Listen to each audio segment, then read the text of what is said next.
Hello, this is Tarregor. This video is a Twitch stream that was not edited, so it's gonna look like a Twitch stream. Welcome to my vision of World of Warcraft Classic Plus. The design direction of my vision of WoW Classic Plus is substantially different from that of retail WoW Circuit Shadowlands and the private servers Vanilla Plus Eternal WoW. This is partially because this aims to fix Vanilla WoW's many problems first, flesh it out and polish it second, and add new content third.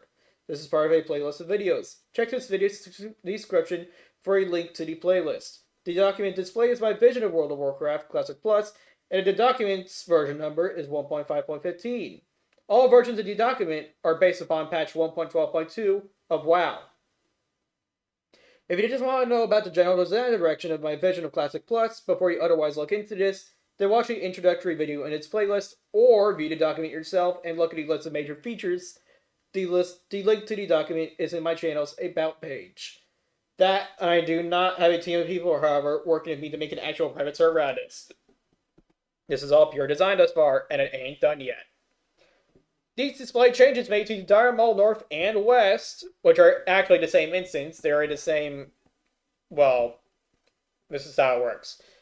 These changes made to Dire Maul North and West do not concern what drops from those places, nor things such as NPC hit points, damage, or pathfinding, nor quest changes. Those are covered in different parts of this document that I'll be covering in different videos. However, it is still worth briefly mentioning that elite NPCs in general, I just remembered that it kind of does concern. It doesn't concern some quest changes. Some. Yeah, it doesn't cover in the different parts of this document that I'll be covering in different videos. However, it is still worth briefly mentioning that elite NPCs in general, and not just in dungeons, are going to hit a lot harder and have a lot more hit points, and they will be able to run up 180-degree slopes, so walls, to chase players around without evade bugging. It is also worth mentioning that almost every damaging and crowd controlling AoE spell, item, and buff in the entire game that is available to players was nerfed to have a hard target cap a la Thunderclap, Whirlwind, and War Stomp of 6 targets per spellcast or tick.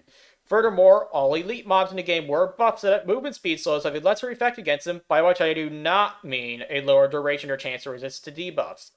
I mean, I forget what the exact formula is, but 60% slow is going to be reduced to, what the fuck is it, 30%, 20%, 40%? I forget which. I forget the exact formula is, but it's written somewhere in its document.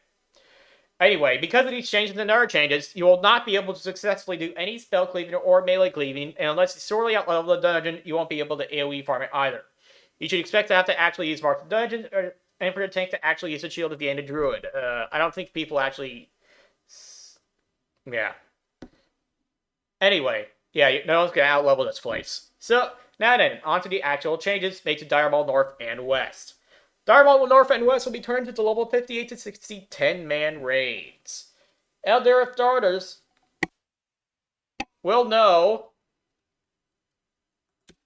how to cast Rejuvenation because I wanted something in the Dire Maul West to drop the Rejuvenation book instead of it dropping in Encourage.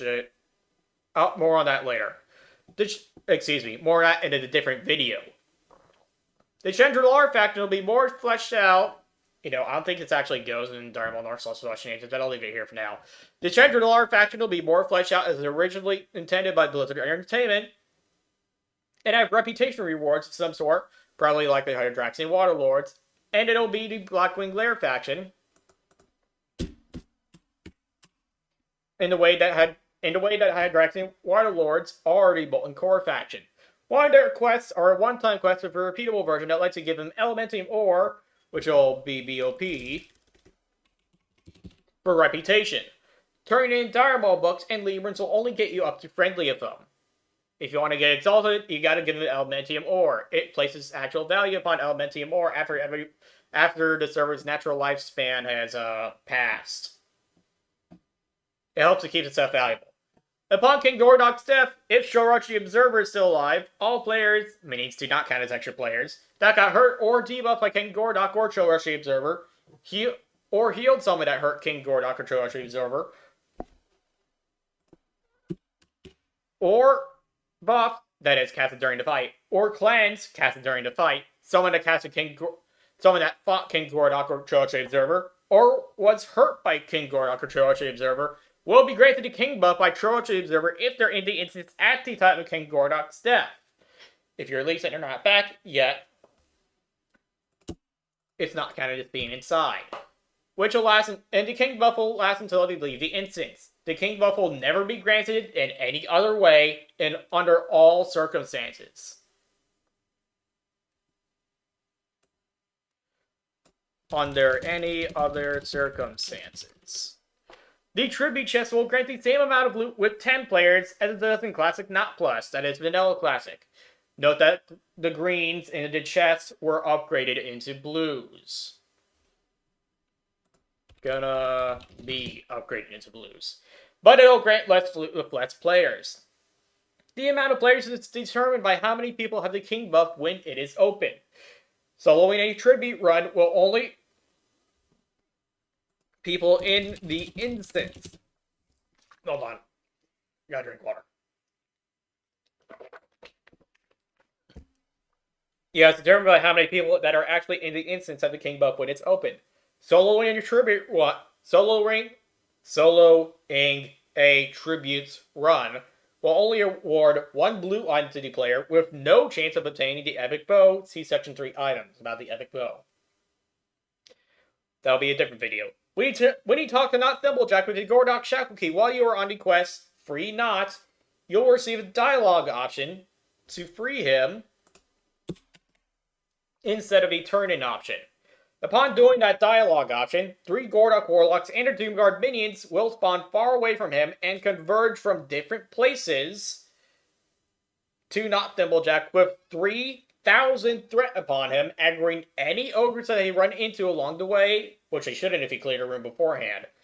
Should all aggroed mobs and all players in the dungeon, as well as Not Thimblejack, exit combat, and Not Thimblejack survives, then you may talk to him again to turn in the quest Free Not, after which you will receive the experience and reputation, or gold compensation for the experience, and be rewarded with Not Thimblejack's cash. Actually, if I recall correctly, there is no, no, there is a gold compensation if I remember right. It's just the repeatable version that has no, yeah.